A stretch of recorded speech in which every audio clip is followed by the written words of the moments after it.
a grim start in year 2 as viewership craters. Damn. Unrivaled, the nascent 3-on-3 women's basketball league is off to a shaky start in its second year. The league, which has a slated goal of providing elite women's basketball players an alternative to playing overseas during the WNBA's offseason, has failed to attract substantial television audiences. Those numbers should terrify everyone involved with Unrivaled. We're not talking about a slight dip or a disappointing start. We're talking about a catastrophic collapse in year 2 from 221,000 viewers on TNT last season to 71,000 on True TV this January. That's a 68% drop in viewership. And it's raising serious questions about whether this league makes it to year 3. But here's what makes this particularly interesting. Unrivaled isn't failing in isolation.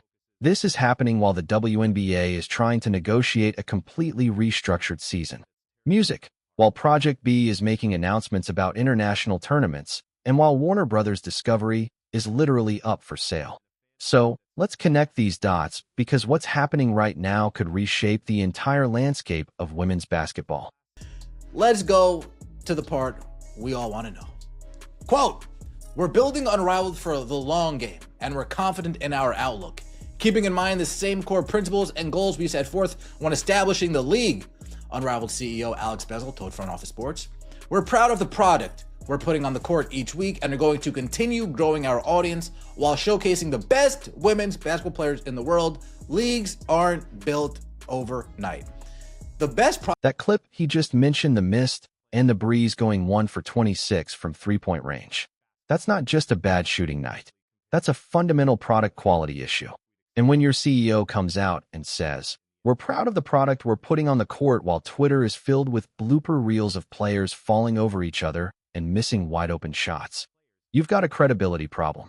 Alex Beasley told Front Office Sports they're building Unrivaled for the long game, and that leagues aren't built overnight. Fair point, but here's the reality. They have a 6-year media rights deal with TNT that includes music, an opt-out clause after 3 years. Warner Bros. Discovery can walk away after next season if the numbers don't improve. And based on what we're seeing, they're absolutely going to exercise that option. Also, another made-for-TV sports league entering its second year, TGL, has faced similar declines so far this season, albeit for the same football-related reasons. Unrivaled may be seeing a drop-off. TGL, however, seems to be in a much healthier spot overall, regularly drawing 3 to 4 times Unrivaled's biggest audiences so far this season. There's also a baseline level of uncertainty Unrivaled faces at the current moment. The league is partly owned by TNT, whose parent company, Warner Bros. Discovery, is in the midst of a messy sale process. Now, this is where it gets complicated. Warner Bros. Discovery is currently in the middle of a messy sale process. Netflix and Paramount are both competing to buy the company, and whoever wins that bidding war gets to decide Unrivaled's fate. Think about those two potential buyers for a second. Netflix has built its entire brand around progressive content and activist messaging. Unrivaled, with its social justice focus and player empowerment narrative, fits perfectly into Netflix's content strategy. They'd probably love to put it behind a paywall and promote it heavily to their subscriber base. Paramount, on the other hand, they're a traditional media company focused on profitability and ratings. They look at 71,000 viewers on True TV and see a massive waste of resources. If Paramount wins the bidding war, Unrivaled is probably done. Under new ownership, Paramount will probably get Unrivaled the bleep out of here. I gotta be honest.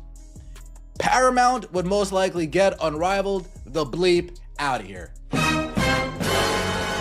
Netflix, on the other hand, they'd probably like a message like Unrivaled to be on their platform. I'm just being honest. I'm just being honest. Next, Project B and the WNBA. Project B Tokyo could conflict. He's absolutely right to be skeptical. Project B has all the hallmarks of a venture that's not quite ready for prime time.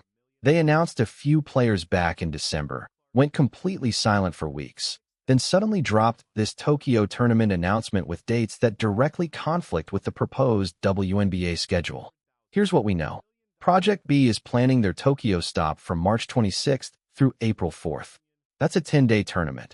But the WNBA is currently proposing a new CBA that would start training camp as early as mid-March, with the season potentially beginning in April.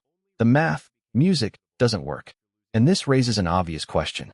Did Project B coordinate with the WNBA before announcing these dates? Or are they just throwing tournaments on the calendar and hoping players choose them over the league that actually pays sustainable salary? And they could overlap with the WNBA calendar. The startup league, with plans for its inaugural season to begin in November and extend through April, said this week that its Tokyo tournament will start March 26th and end April 4th. The 5-on-5 league is planning a global series of tournaments in Europe, Asia, and the Americas. It's likely that the Tokyo stop will be one of the league's last before players return to the WNBA. Let me say this actually as a side note. Let's say there is a Project B.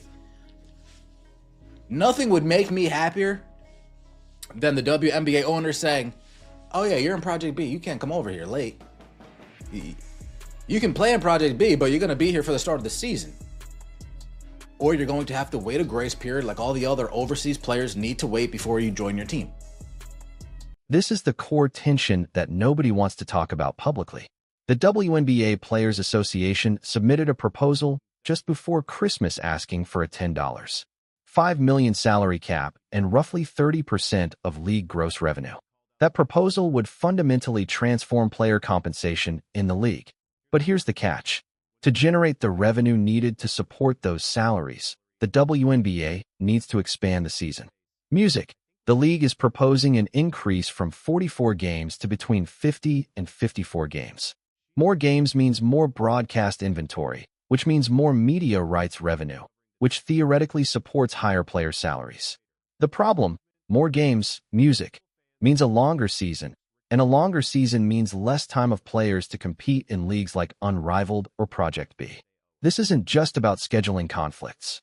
This is about whether WNBA players can continue to supplement their income through off-season leagues, or whether the WNBA season becomes their full-time year-round commitment. Put in some guidelines. Don't just let these players walk all over you. I'm just saying. The league and WNBA Players Association are currently in a stalemate in discussions for a new collective bargaining agreement. The union is still waiting for a response to a proposal they submitted close to Christmas, according to sources familiar with negotiations. Whoa. The union is still waiting for a response to a proposal they submitted close to Christmas. The owners are telling you that proposal's nuts. That proposal's loony. That proposal's not happening.